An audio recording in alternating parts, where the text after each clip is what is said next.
Join us for some hiking and camping in New Hampshire with our truck camper. Hey, it's Josh and Kate. We're still in New Hampshire for our long July 4th weekend, and we just showered in the Mount Washington gift shop. I think it's also the main building for the Great Glen Trail system.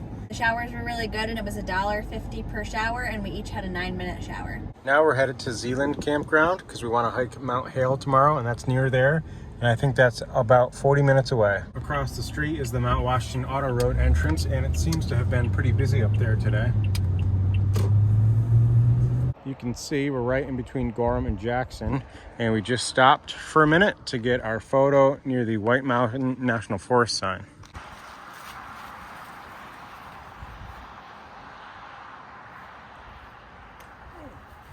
Well, that was a nice photo, and now it's on to Zealand. We're now driving through the town of Gorham, and it looks like they've got some sort of festival going on for the 4th of July. I don't know if you can really see, but it's a little fair right there with some cool rides and different stands and things. We just pulled in. Zealand Campground is right here. There might be a spot, but we're heading up this way to go to Sugarloaf Campground. I'm just waiting for this car to come down.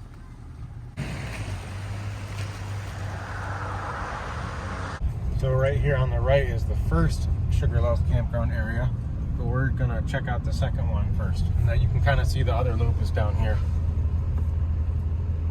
That one's full on the right. We've got multiple tents. Should I get a fee envelope just in case we find something? Sure. I was looking online, and it looks like there's a certain amount of sites that are reservable, but then there's also a certain amount of first come first serve sites. It is the 4th of July, so it's pretty busy. I'm not sure if we're gonna end up getting something or not. Most people here have tents. I haven't seen many campers. Yeah, here's another tent coming up on the left. Here's a camper over here, and there was just one back there. We just drove through Sugarloaf Campground number 2, and it was completely full. There were definitely a couple sites that were reserved that didn't have someone there, but someone still had paid for it through the 6th for all of them. I think there were about 3. But now we're gonna go drive through Sugarloaf number 1, which I think has 20 something sites, so hopefully we find something there. We found one, site number 18. Yep, it doesn't look like anyone's here, and it looks nice and level.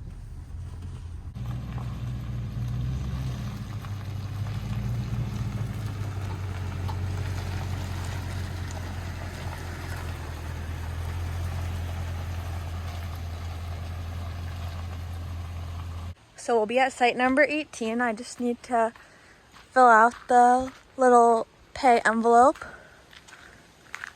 But it's a pretty nice looking site here. We broke our step stool in the winter. It cracked because it got too frozen, so it's a little bit tough to get up here with the bike racks. No, we don't have a stool. We need to get a new one. This would be a good spot to put a tent. This would be a good group camping spot. You could have multiple cars here. You could have multiple tents and like 3 cars or 4 cars even, because the driveway is really long and it's all pretty flat, so that's really nice. Site 18, and once we fill out the little sheet and pay, we'll clip our little name tag here. Site 18 is kind of on a curve in the road, so there's a person there, and there is a site on the other side of us, but it's not that close. And then there's no one right across the street. I guess you can see a tent there and your parking spots down here, but they are spaced out pretty nicely here. We just locked the camper and the truck, and we collected some wood, and now we're gonna go pay. This one you park here and walk up to the tent spot, but it looks nice and flat up there. So far I don't see any other vacant sites. You can tell when there's a tag on the post or not. We think there are 29 sites in the Sugarloaf 1, and we're at 26. And one of them might be the camp host. This is a bathroom building. There's no showers here. And it's $24 a night. And I do think that we got the last free site here, which is pretty cool. I actually just misspoke. 27 is free. You park here and you walk your tent in over there. And it looks like so is 28. Apparently there is only one camp host for these 2 sites, and located at Site 28 and Sugarloaf 2. No, gotcha. So that's where we'll have to go if we want to buy a bundle of firewood. I think I'm going to ride my bike back to the other camp loop to buy the bundle of wood. Kate is going to put together a meat and cheese plate, and I'm going to go bike to get the firewood. I tried to ride with my Crocs a little bit, but I kept slipping off these pedals, so I had to put my real biking shoes on. This is a really nice night. It's like the perfect temperature. I think the car said it was 65. This is a good way to do it. Get it delivered in on a pallet, and then they just have it as first come, first serve. I think this will be the first time riding my road bike or any bike with a bundle of firewood. I just missed you dropping it on video, but that was harder than I anticipated. that's funny. This cheese plate is really good. We've got, I think, garlic crackers, cheddar crackers, some cheddar cheese, some brie, some prosciutto, capicola, is that what it's called? And some salami. And then we're each having a udon bowl from Trader Joe's for dinner. We've had these for the last few days in our camper, and it's just time to eat them. I really like the prosciutto, and Kate really does not like it. I feel like it's been a while since we've had these udon bowls, and they're really good. Kate's having a peach sunboy, which is a spiked coconut water drink that we also got from Trader Joe's, and I've never had that one before. How do you like it? I think it's pretty good because it's not too sweet or anything, and I feel like you don't feel gross when you drink it. Nice. That sounds good. Usually we have more stuff in this little cubby. We've just got our water filter, a few extension cords, our Julka shower accessories, a dry bag, and a few fire starters.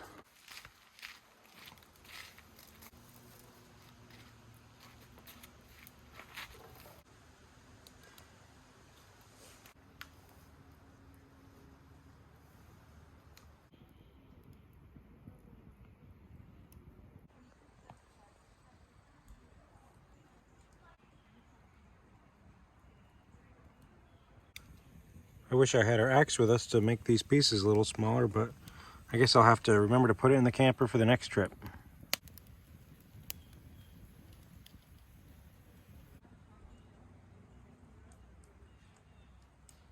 Here is our bucket of kitchen utensils. I came in here to get the stuff to make the s'mores. Well, I got everything out, but the marshmallows are a little melted. They're still usable though. Well, I have one marshmallow with 2/4 of a marshmallow.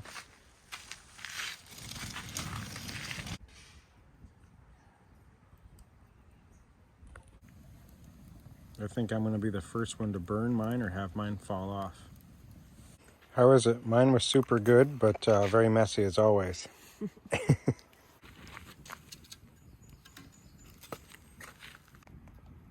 The fire is going pretty good now. Now it's quite warm.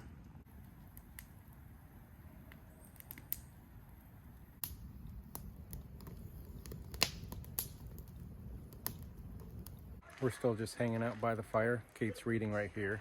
And I think I mentioned this in our last video that we've installed 2 floodlights on the side and back of our scout camper. And I don't know if I've ever shown them specifically in a video, so I figured I should do that now. So one of the lights is right here. The other one is the same exact thing, just mounted on the other side above our window.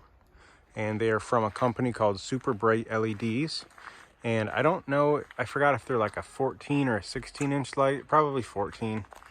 And let me show you the switches. We have them on. If you've never seen any of our videos before, this is our customized kitchen area.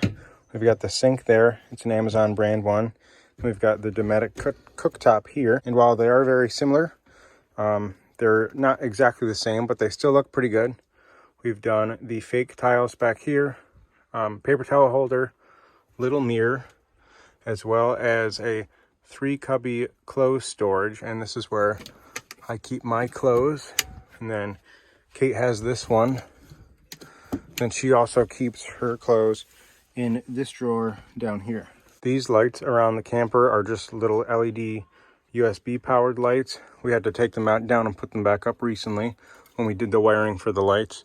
So I still got to put the rest of it back up around over here. But it's powered by this little battery pack that we just plug and unplug and charge it when we need to. And these lights are just little magnetic lights I got on Amazon. And they're also rechargeable by micro USB. And they came with a remote and they work really well.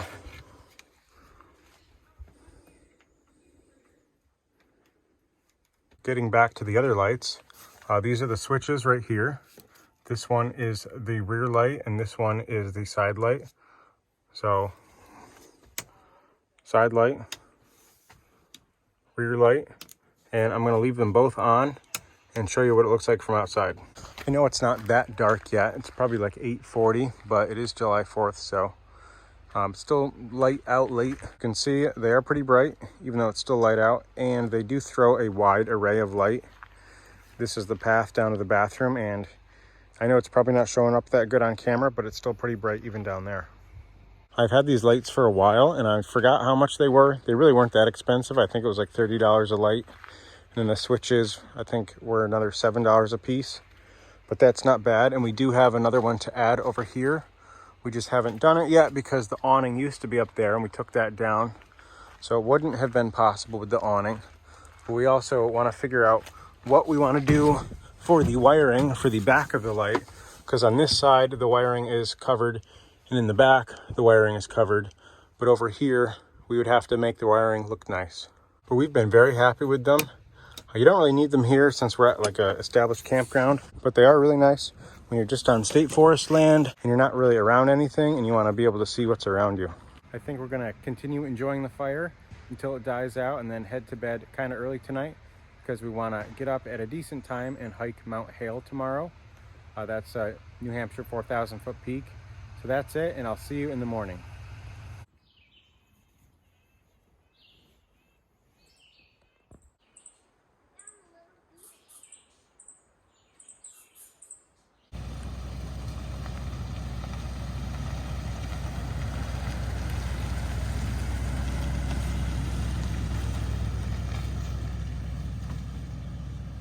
This campground was nice. I would stay here again, and we're only half of a mile away from the trailhead, which is also pretty cool. We were actually mistaken. The trailhead was actually closer to 2 miles away from the campground. Hale Brook Trailhead. Parking is not very big, but it doesn't look like it's quite full just yet. So here is a map. We stayed here, Sugarloaf Campground, and now we are down the road and we're gonna go out and back to Mount Hale. We just put the bike inside and locked everything up, and here we go. It says 2.2 miles.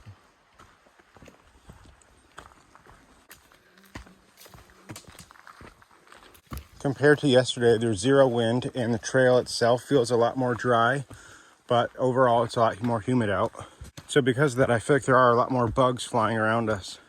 Kate just took off her long sleeve layer because it's so hot. I'm wearing a thin long sleeve shirt and I don't have anything under it. I still like it for bug protection, but it is a little bit too warm. So far we've been 1.6 miles and have gone up 1,500 feet in elevation gain. This looks like we've arrived.